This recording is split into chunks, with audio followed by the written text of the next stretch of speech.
Hello friend, আশা করি তোমরা সবাই ভালো আছো। ওয়েলকাম মাই লিপিকা ব্লগে। আজকে আমি একটা ছোট্ট ভিডিও নিয়ে এসেছি। আমার ঘর সেইভাবে পরিষ্কার করতে পারি না, মানে সময় করে উঠতে পারি না। তো আজকে একটু ভাবলাম যে ঘর দোরগুলো একটু গুছাবো। তা সকাল থেকে টিফিন করে তারপর একটু ঘর দোর গুছাতে শুরু করে দিয়েছি। ঘরটা ছোট, কিন্তু তার মধ্যেও চেষ্টা করে একটু গুছিয়ে গাছিয়ে রাখার। আর আমার মেয়েটা এমন অগোছালো করে, এই গুছাবো এই একটু পরেই দেখবো ঘরদোর অগোছালো। তা যাই হোক, আমি একটু বকবক করেই থাকি।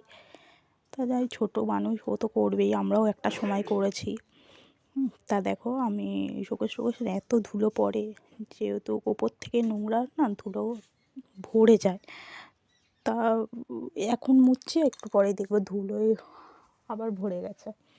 তা যাই হোক, একটু কাজের ফাঁকে একটু ঘর